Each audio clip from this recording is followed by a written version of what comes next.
అండి మనం ఈరోజు ఎఫెక్ట్స్ గురించి నేర్చుకున్నాం.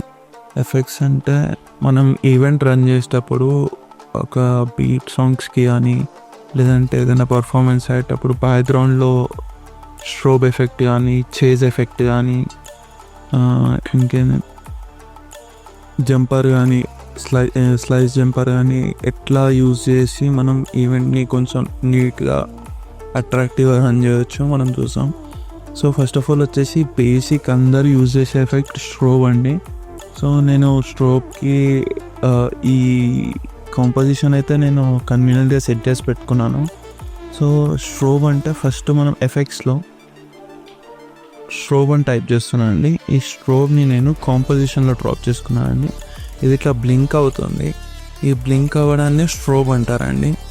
దీని ఫ్రీక్వెన్సీ అంటే ఇది ఇట్లా బ్లింక్ అయ్యే స్పీడ్ని అనుకోండి, లేదంటే ఫ్రీక్వెన్సీ అంటే అది పర్ సెకండ్ ఇంత ఫ్రీక్వెన్సీతో బీట్ చేయాలి అనేది ఉంటుంది అనమాట.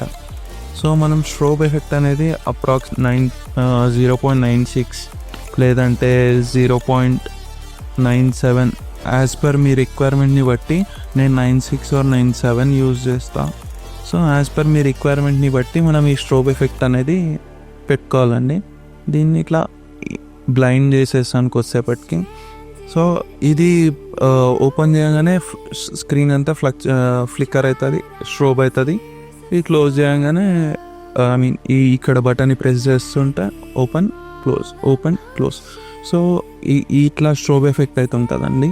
కానీ మీరు చూసుకున్నట్టయితే నాకు ఈ కాంపోజిషన్లో అన్వాంటెడ్ ఏరియా అంటే ఎక్కడండి, ఇక్కడ బ్లాంక్ ఏదైతే బ్లాక్ కలర్ ఉందో ఈ బ్లాక్ కలర్లో కూడా ఇది ఫ్లక్చుయేట్ అవుతుంది.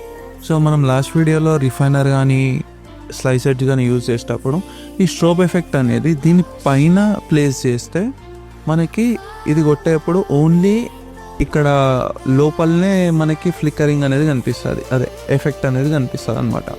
సో ఈ స్ట్రోబ్ ఎఫెక్ట్ యూజ్ చేసేటప్పుడు ఈ రిఫైనర్ని కింద ఉండేటట్టు చూసుకుంటే ఈ మాస్క్ అనేది ప్లేస్ అవుతుంది పైన. సో అట్లా లోపల స్ట్రోబ్ అనేది ప్లేస్ అవుతుందండి. అండ్ దాంతోపాటు దీన్ని ప్రతిసారి ఇక్కడ ఈవెంట్ నడిచేప్పుడు ఇట్లా ప్రెస్ తీయడం కంటే దాన్ని మనం కీబోర్డ్లో ఒక షార్ట్ కట్కి అసైన్ చేసుకుందాం. సో అసైన్ చేసుకోవడానికి మనకి ఇక్కడ షార్ట్ కట్స్ అని ఉంది కదండి, ఎడిట్ కీబోర్డ్ అని ఉంది. ఎడిట్ కీబోర్డ్లో వెళ్ళి నేను ఇక్కడ ఒక ఆల్ఫాబెట్ని చూస్ చేస్తున్నా, విచ్ ఇస్ హెచ్ ఆల్ఫాబెట్ని చూస్ చేశానండి. హెచ్ ఆల్ఫాబెట్ని చూస్ చేసి నేను ఇక్కడ హెచ్ ప్రెస్ చేసిన తర్వాత షార్ట్ కట్స్ని స్టాప్ చేశాను అన్నమాట.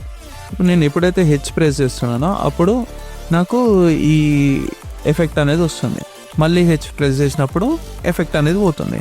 సో అలా కాకుండా మనకు ఇంకొక ఆప్షన్ ఉంటుందండి షార్ట్ కట్స్లో. ఇక్కడ హెచ్ ప్రెస్ చేసిన తర్వాత ఇక్కడ పియానో అని ఉంది,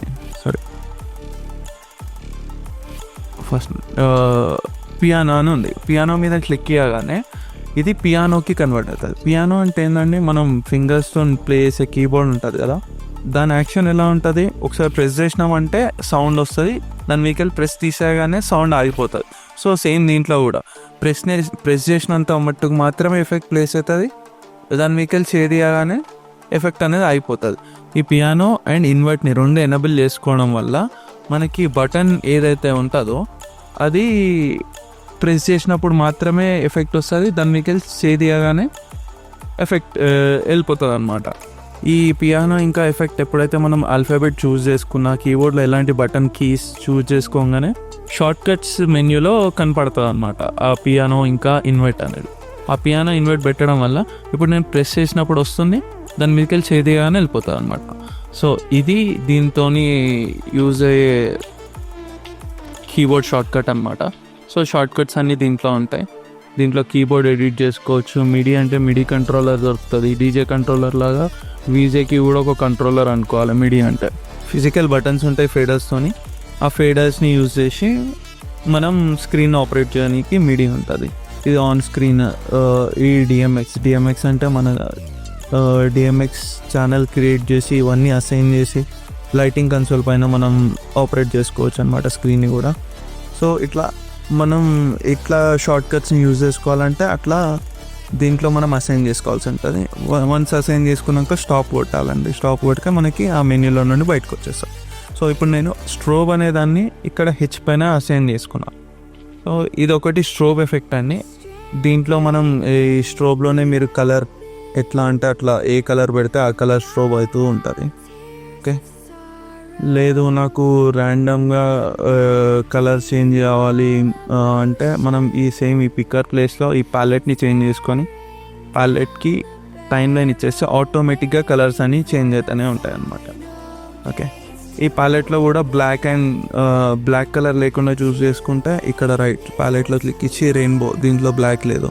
సో కంటిన్యూగా నీకు ఫ్లిక్కర్ అనేది కనిపిస్తుంది బ్లాక్ లేకపోవడం వల్ల. ఓకే, సో ఇది స్ట్రోబ్కి రిలేటెడ్ అండి. దీన్ని నేను బేసిక్గా సింగిల్ కలరే పెట్టుకుంటాను, బాగుంటుంది వైట్లో. సో అది ఇంకొకటి దీంట్లోనే మనకి జంపర్ అని ఉంటుందండి. జంపర్ అనేది కూడా plugin same slice refiner slice edge లాగా. సో ఈ జంపర్ అనేది ఎట్లా పనిచేస్తుంది అంటే నా చేజింగ్ అంటే ఇప్పుడు ఎఫెక్ట్ అనేది కంప్లీట్ ఓవరాల్ కాంపోజిషన్ కాకుండా సెంటర్లో ఒకసారి, ఈ 2 పిల్లర్లో ఒకసారి, ఈ 3వ పిల్లర్లో ఒకసారి అట్లా నాకు ఎఫెక్ట్ కావాలన్నప్పుడు ఈ జంపర్ని కానీ చేజర్ని కానీ యూజ్ చేస్తామన్నమాట. సో మనం దీంట్లో ఎట్లా దీన్ని కాన్ఫిగర్ చేసుకోవాలనేది చూద్దాం. ఇక్కడ మల్టిపుల్ డ్రాప్ జోన్స్ ఉన్నాయండి. డ్రాప్ జోన్స్ అంటే ఇందులో ఏ డ్రాప్ జోన్లో ఏ స్లైస్ వేస్తే స్టెప్ అనేది క్రియేట్ అవుతుంది. ఇందులో స్టెప్స్ అనేటివి క్రియేట్ అవుతాయి అన్నమాట. సో ఫస్ట్ స్టెప్లో నాకు దీంట్లో సింగిల్ స్క్రీన్ ఏదైతే ఉందో ఆ స్క్రీన్ మాత్రమే రావాలి. సో నేను ఏం చేసిన, సింగిల్ స్క్రీన్ ఏ స్లైస్ అండి 14 స్లైస్ తెచ్చి 1లో వేసిన. తర్వాత ఈ రెండిట్లలో రావాలి 15 and 12 and 15, ఈ 2 స్లైస్లలో నాకు ఎఫెక్ట్ అనేది రావాలి. సో నేను 12 and 15 అనే స్లైస్ని తీసుకున్నా, 12 and 15ని సెకండ్ డ్రాప్లో వేసిన. ఓకే, దాని తర్వాత థర్డ్ దాంట్లో అయింది 16 and 13ని థర్డ్ డ్రాప్లో వేసిన. ఓకే, ఇప్పుడు 3 డ్రాప్స్ అయినాయి. ఇక్కడ బయటి వరకు వచ్చిన తర్వాత మళ్ళీ లోపలికి వెళ్ళాలనుకుంటున్నాను. లోపలికంటే మళ్ళీ సేమ్ రిపీట్ 12 and 15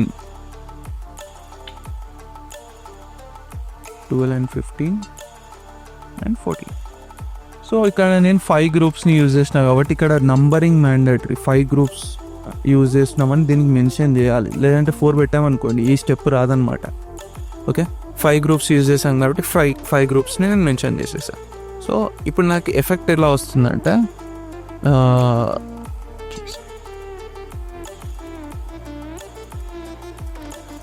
సో ఇక్కడ చూసారండి రూటింగ్ అనేది స్టెప్స్ కనపడుతున్నాయండి. 1 2 3 4 5 6 1 2 3 4 5 6. దీన్ని మనం యాజ్ పర్ బీపీఎం చూస్ చేసుకోవచ్చు, యాజ్ పర్ మన స్పీడ్ మాన్యువల్గా ఎట్లా కావాలంటే అట్లా. మోస్ట్లీ స్పీడ్ పెట్టుకుంటే బెటర్ అండి. అండ్ సేమ్ దీంట్లో కూడా జంపర్ని రిఫైనర్ పైన వేసుకుంటే ఇలాగ అనిపిస్తుంది అన్నమాట.